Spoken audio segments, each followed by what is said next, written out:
My Furby saved my life. My sister Mia loves stuffed animals and dolls. She collects them from everywhere, garage sales, thrift stores, vacations, and random shops she finds online. Her room shelves are packed with soft faces and glassy eyes staring from every corner. Some of them, though, are different. Not broken exactly, but wrong. My brother Jake calls them haunted. This story is about one of them, a Furby named Bub. We didn't find Bub in a dusty box or an attic. He came from a regular toy store at the mall, brand new and perfectly packaged. His fur was flawless, his plastic eyes sparkled, his box untouched. Mia loved him instantly. I liked him too, even though something about him made me uneasy. Jake hated him the moment he saw him. He said Bub's eyes followed him around the room. At first, I thought Jake was just being dramatic. Then I started noticing things. The way Bub's eyes seemed to catch light even when the room was dark. The faint, broken sounds he made at night. Sometimes, when the house was quiet, I could swear I heard a weak mechanical whisper from Mia's room. Bub stayed on the shelf with Mia's other stuffed animals, so it wasn't unusual when she came home one day holding something new, a porcelain doll she found at a garage sale she went to with Mom. The doll had pale skin, a blue lace dress, and dark green glass eyes. I found her at number 66, Mia said proudly. Her name's Clara. From the moment Clara entered the house, Bub went silent. Completely still. No clicks, no hums, no whispers.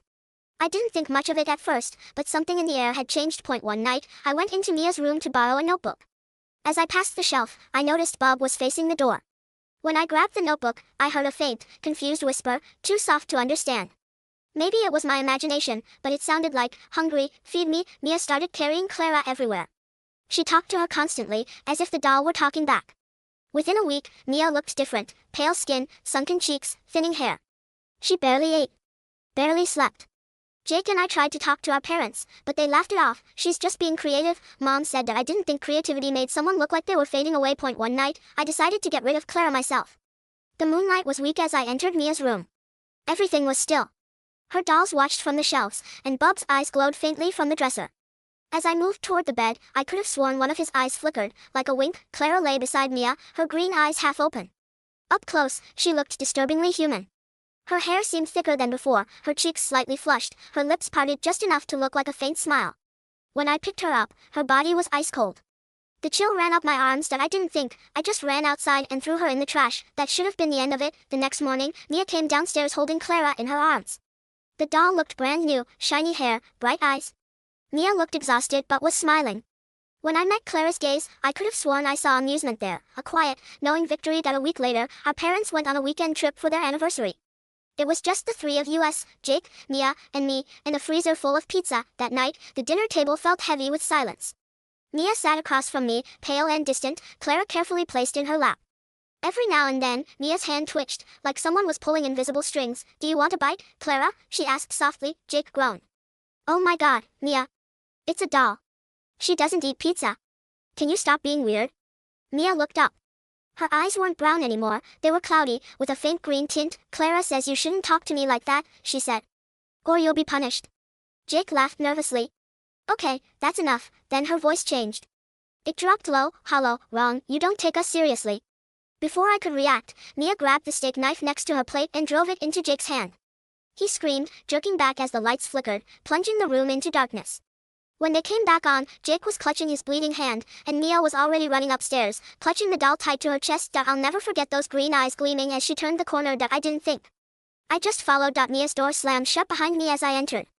The curtains were closed, the air icy. I could hear her breathing somewhere in the dark.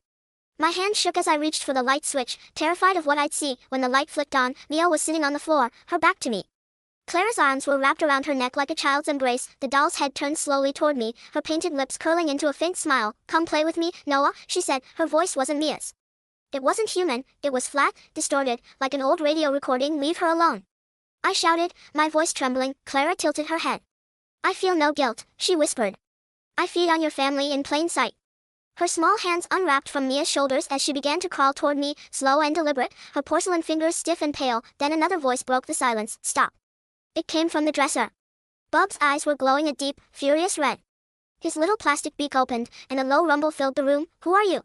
Clara hissed. I am your master, Bub said. His voice was layered, mechanical, yet heavy with command. Bow to me. Clara screamed, a sound that shook the walls. Her porcelain face cracked down the middle. Smoke poured from her chest as she convulsed. You can't stop me, she screeched. Bub's eyes glowed brighter. Bow, he said, or burn. Clara's body shattered, then melted, collapsing into a puddle of wax and ash.